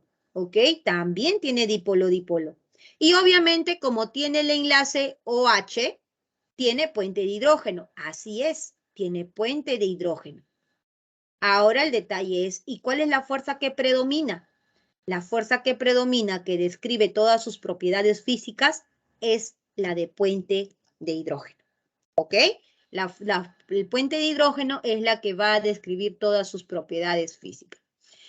Muy bien, chicos, entonces ahora sí nos vamos a la velocidad de la luz a responder nuestras preguntas. Lo que son teoría, ¿les parece? Les doy las claves y si tienen alguna duda, me preguntan, ¿ok? Para poder avanzar. Ya si nos sobra un tiempito, vamos reforzando en algunos puntos. Pregunta 1, nos hablan sobre los enlaces químicos, ¿ok? Sobre los enlaces químicos, entonces en la 1 vamos a ver que la clave sería casa, ¿no? Nos dice, ¿son fuerzas de atracción de naturaleza eléctrica? Sí, eso es verdadero. En su formación intervienen los enlaces, intervienen los electrones de la capa de valencia. Correcto. ¿Los átomos se enlazan para obtener sustancias de menor estabilidad? No, hemos dicho de mayor estabilidad. Pregunta número 2. A ver, ¿qué tenemos en la pregunta 2? Nos dice, determine respectivamente el tipo de enlace en cada sustancia resaltada en negrita. A ver, el magnesio es un metal y al ser metal, el magnesio va a estar unido con otros elementos de magnesio, con otros elementos de magnesio y eso corresponde a la formación de un enlace metálico. El oxígeno es un no metal, ¿correcto? Y si es un no metal, y solamente es puro oxígeno con otro oxígeno con otro oxígeno, lo que se estaría formando es un enlace no metal con no metal. Aquí, por ejemplo, tenemos metal con metal, ¿no? Metal con metal metálico. Y acá no metal con no metal y eso corresponde al enlace covalente, ¿no? Al enlace covalente. Y el último que nos dice el MgO, que es un metal y un no metal, eso corresponde al oxígeno. No vayan a pensar que esas rayitas son los enlaces, ¿ah? Por favor, no vayan a pensar. Entonces, esto corresponde a un enlace iónico. Y entonces en la pregunta 2, la clave sería barco. ¿Ok? Pregunta número 3. Si tienen dudas me preguntan, me cortan, no hay problema. Pregunta número 3, te dice, con respecto al enlace iónico y sus compuestos, seleccione la alternativa que es correcta. La transferencia electrónica se produce desde el átomo más electronegativo al menos electronegativo. No, eso es falso, es al revés. Desde el menos electronegativo es el que pierde su electroncito para darle al que es más electronegativo, que es el más fuerte. ¿Son sólidos blandos de estructura cristalina con bajos puntos de fusión? No. Acuérdate de la sal de tu casa. El cloruro de potasio cumple con el octeto y el potasio transfiere 2 electrones. Sí cumple con el octeto, pero no transfiere 2 electrones porque el potasio está en el grupo 1A de la tabla periódica y por lo tanto transferiría solamente un electrón. Eso es falso. El cloruro de sodio en el estado líquido y en solución acuosa conducen la electricidad. Así es, porque vas a tener el catión de sodio y el anión de cloruro y eso es correcto. Muy bien. Pregunta 3, la clave sería dado, ¿no? Perfecto, chicos, a los que están resolviendo, muy bien. Pregunta 4, a ver, ¿qué te dicen en la pregunta 4? Seleccione la alternativa que contiene al par de electrones, perdón, al par que posee enlace covalente polar y al par que posee enlace iónico. Muy bien, acá es súper sencillo, chicos, la variación de electronegatividad, ¿no? Tengo que ver cuánto es la del fósforo. A ver, ¿cuánto es la del fósforo? Según mi dato acá, me dice que el fósforo es 2,1 y según el hidrógeno también es 2,1. Ajá.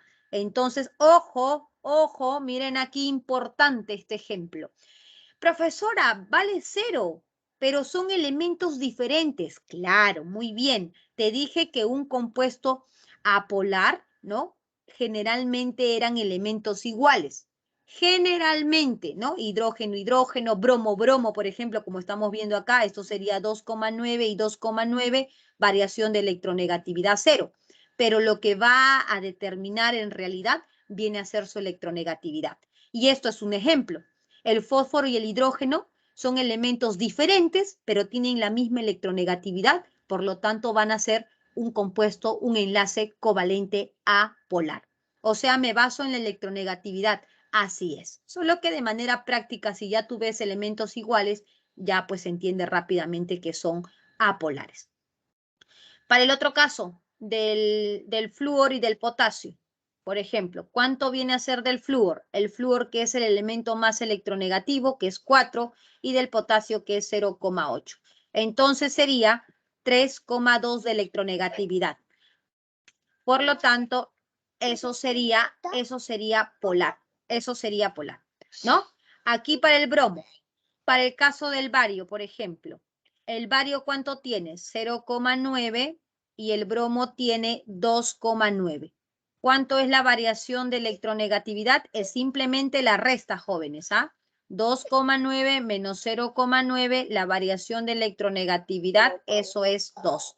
Entonces, son diferentes de 0, eso es polar. Siguiente ejemplo, hidrógeno, ¿cuánto es? 2,1. Yodo, ¿cuánto es? 2,5. ¿Cuánto es la variación de electronegatividad? Hidrógeno y yodo, eso sería variación de electronegatividad 0,4. Entonces, por lo tanto, si es 0,4, tenemos un enlace covalente polar, ¿no? Teoría que acabamos de ver. Cloruro de potasio. El potasio tiene, según nuestro dato, 0,8. ¿Y el cloro cuánto tiene? 3. Entonces, 0,8 y 3, variación de electronegatividad 2,2. Entonces, esto corresponde a, perdón, acá que me estoy pensando que todos son metales y no metales. Importante. Una cosa que estés determinando la variación de electronegatividad, ¿no? Acá, por ejemplo, el fósforo es un no metal, el hidrógeno es un no metal. Perfecto, covalente apolar. En el caso del fluoruro de potasio, el potasio es un metal y el flúor es un no metal, ¿no? Y miren acá la variación de electronegatividad supera al 1,9. Acá yo me fliqué aquí. Esto no puede ser polar porque la polaridad solo hablamos en los compuestos covalentes. Entonces aquí, como supera el 1,9, esto es el compuesto iónico, ¿ok? Igual acá, el bromo es un no metal con un no metal, correcto, no metal con no metal. Y la variación acá sí es apolar, es un covalente apolar, pero aquí el bario es un metal y el bromo es un no metal. Entonces la variación de electronegatividad es mayor que 1,9. Y si es mayor que 1,9, hemos dicho que eso es un enlace iónico, ¿no? Acá igual HI, esto es 0,4, esto sí no hay problema, es un no metal con un no metal, eso es un covalente polar. Y el potasio, metal con no metal, y eso es mayor a 1,9 y eso es iónico, ¿no? En el caso del nitrógeno, igual, el nitrógeno, ¿cuánto tiene? A ver, variación de electronegatividad del nitrógeno, 3,0, del hidrógeno 2,1, entonces esa variación es 0,9. Si es 0,9, entonces estamos hablando de un covalente polar. No metal con no metal. Y acá también no metal con no metal, entonces azufre vale 2,5 de acuerdo a mi dato, hidrógeno 2,1, variación de electronegatividad 0,4. Entonces tenemos un enlace covalente polar.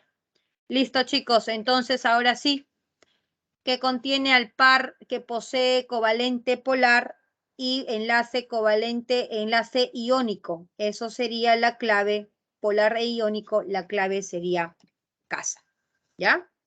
Ok.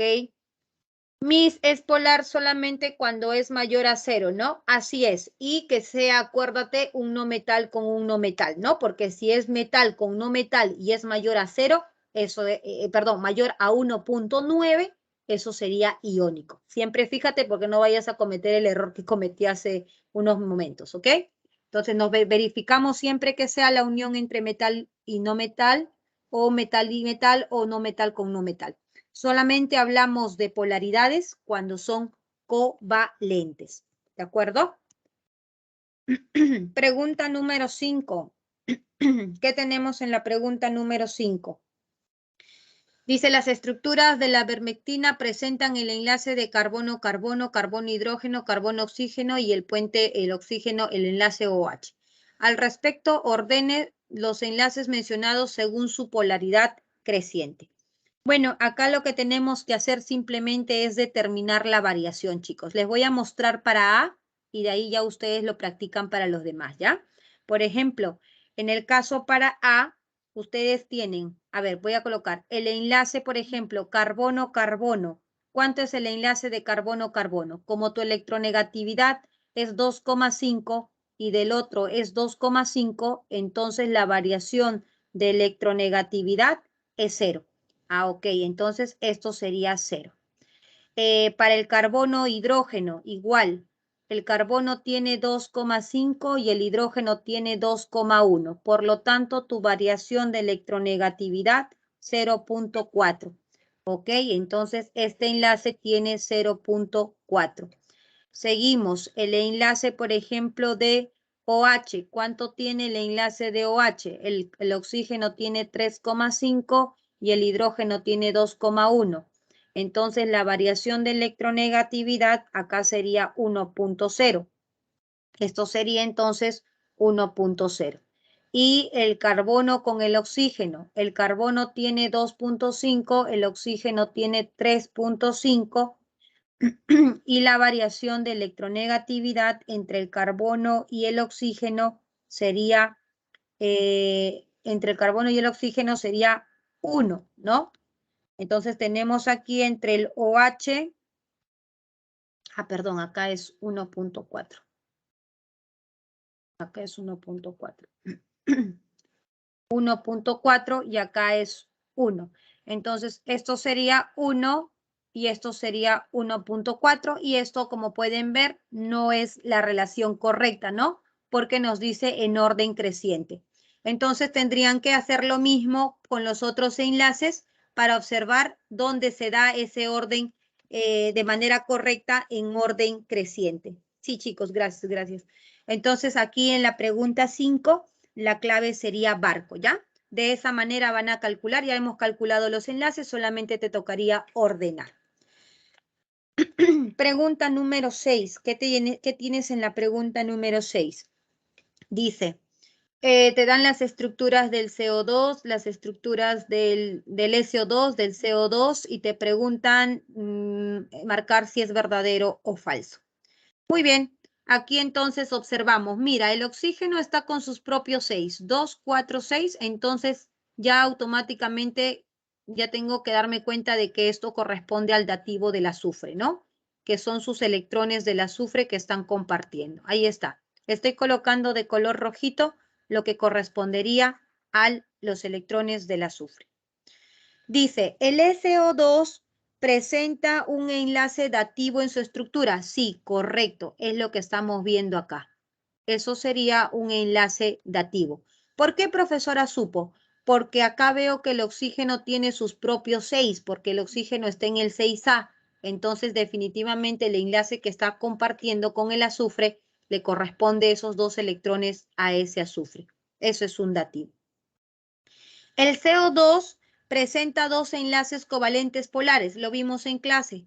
Esto es polar y esto es polar. Por lo tanto, eso es verdadero.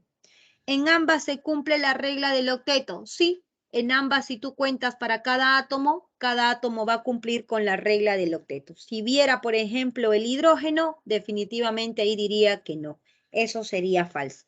Muy bien, para los que marcaron la clave en la 6 sería avión. Pregunta 7. Importante acá reconocer estas estructuras, ¿no?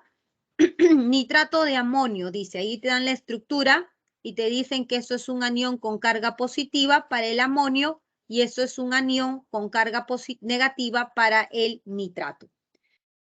Ahora, el nitrato, jóvenes, tiene, el nitrógeno tiene 5 electrones de valencia. Mira acá, entonces, profesora, 1, 2, 3. Ajá, ¿y dónde están los otros dos? Necesariamente tendría que ser estos dos. O sea que aquí tendría que haber un dativo, ¿no?